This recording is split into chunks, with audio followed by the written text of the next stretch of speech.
सबसे बड़ा प्रमाण तो दाई माँ, दाई माँ जो धम्मो दाई माँ थी, जो भी आज भी उनके परिवार की जो भी स्त्रियां हैं बच्चे पैदा कराने का काम करती चली आ रही हैं, दाई का काम करती चली आ रही हैं।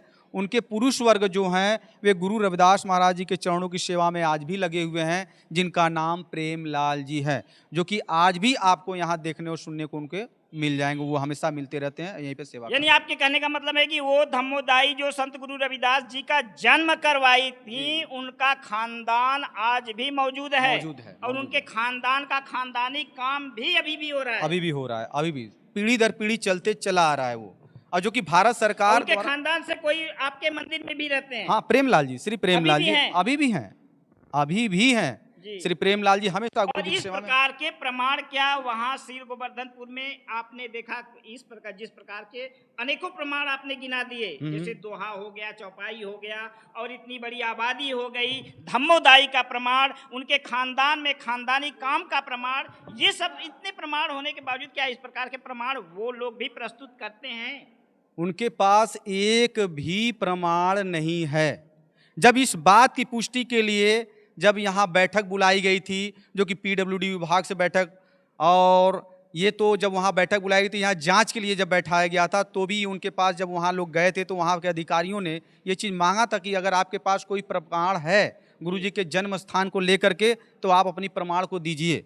अब मुझसे भी यही कहा गया था, हम दोनों पक्ष वहाँ पहुँचे थे, लेकिन जब श्री गोवर्धनपुर की बारी आती है, उनके यहाँ की कमेटी की बारी आती है, तो उस समय दौलत राम जी गए थे वहाँ श्री गोवर्धन बल्ला से उनके कमेटी के द्वारा वहाँ के रूप में।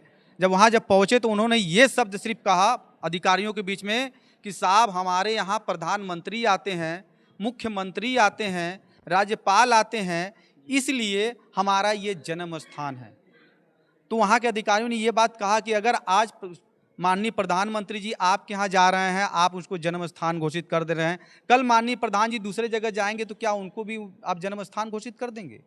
तो उनके पास फिर कोई जवाब नहीं मिला। तो जब मुझसे मांगा गया तो मैंने पूरी की पूरी ऑथेंटिक्स जो मैंने बताया ना कि 1955 का भी है, 1973 का भी है, हमारे पास सारे बुक्स, सारे लेख हमारे पास ऑथेंटिक्स बुक्स हैं, जो कि मैंने वहाँ प्रस्तुत किया और मैंने वहाँ जमा भी किया, दिया भी। तब भारत सरकार द्वारा मुझे ये प्रामाणिकता मिली कि गुरुजी का वास्तविक मूल जन्म स्थान मंडूर नगर ही है। इसके बाद भी सुनिए, कहते हैं ना कि भाई मंडूर नगरी के लोग आज भी आर्थिक रूप से कमज़ोर हैं, शारीरिक रूप से भी, आर्थिक रूप से भी कमज़ोर है। यही कमजोरी का फ़ायदा उठाने के लिए वो बल्ला से लोगों ने हमारे ऊपर मजिस्ट्रेटी जांच बैठाई थी। हमारे यहाँ, हमारे एसपी के यहाँ, एसपी वाराणसी के यहाँ हमारे खिलाफ उन्होंने एफआईआर दर्ज किया था, लेकिन गुरुजी के ऐसा आशीर्वाद कि ऐसा कुछ भी नहीं हुआ।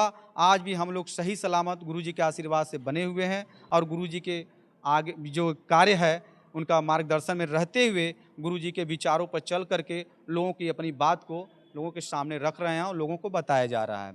अब बाकी मेरा तो कर्म ही है गुरुजी के विचारों पर चलना, गुरुजी की बातों को लोगों तक पहुंचा देना। बाकी मानना न मानना वो उनके ऊपर निर्भर करता है। आज भी जब वहाँ श्री गोवर्धन में लोग जाते हैं ऑटो ले करके, तो वहाँ श्री गोवर्धन के जो प्रबंधक कमेटी है ऑटो वालों को मना करते हैं कि आप मंडूर नगरी न जाया करें। ये उनका आज भी मना किया जाता है। ऑटो वाले कई बार आकर के हमसे कहते हैं कि भाई प्रभु जी आप कुछ बात करिए, क्योंकि हम लोग को वहाँ नहीं जाने दिया जाता है। और वो कहते हैं कि अगर आप वहाँ गए तो फिर आपको यहाँ से दर्शनार्थी आपको नहीं दी जाएगी, आपको ढोने के लिए दर्शनार्थी गण को आपके ऑटो में नहीं बैठने दिया जाएगा, ना ही ऑटो आपका मंदिर के किनारे लगेगा। ये बात कई बार मेरे पास कंप्लेन में भी आया। और तो और उन्होंने वहाँ पे एक पर्ची भी निकाला हुआ है, जिस पर्ची में वे सब जगह का नाम देते हैं, सिर्फ मंडूर नगरी का नाम नहीं देते हैं।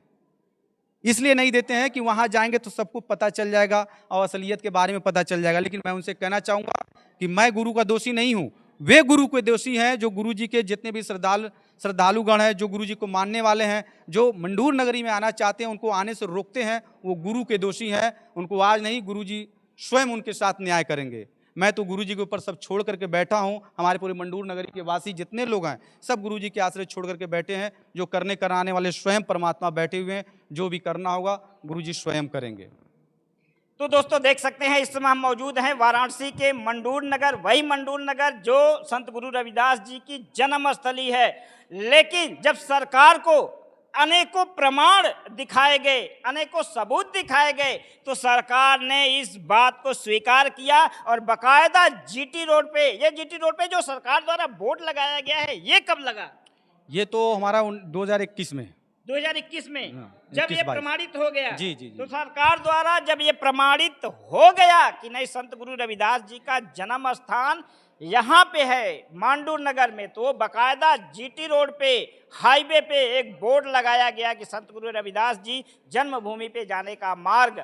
और ये है दोस्तों, हम ये नहीं चाहते हैं कि संत गुरु रविदास जी के जन्म को लेकर विवाद हो, लेकिन जो श्रद्धालु संत गुरु रविदास जी को जन्मभूमि का दर्शन करने के लिए, उनके जब पवित्र भूमिका को नमन करने के लिए हजारों किलोमीटर की दूर की यात्रा करके जब काशी वाराणसी में आते हैं, तो उन्हें गुमराह किया जाए, उन्हें उस स्थान पे न जाने दिया जाए, तो ये कहीं न कहीं दोनों स्थान पवित्र हैं, एक जन्म भूमि है, एक कर्म भूमि है। तो श्रद्धालुओं को खुले दिल से दोनों जगह भेजा जाए। अगर कोई, क्योंकि आज के युग में कोई मूर्ख नहीं है, सभी को पता है, यहाँ आने के बाद खुद ब खुद वो निर्णय कर लेंगे कि असली जन्मभूमि यहाँ है और कि वहाँ है। इसमें श्रद्धालुओं को बहकाना, श्रद्धालुओं को भ्रमित करने की जरूरत नहीं है। और हम आप लोगों से भी यही कहना चाहते हैं कि अगर जब भी आप काशी वाराणसी संत गुरु रविदास जी के जन्मभूमि पर आएँ,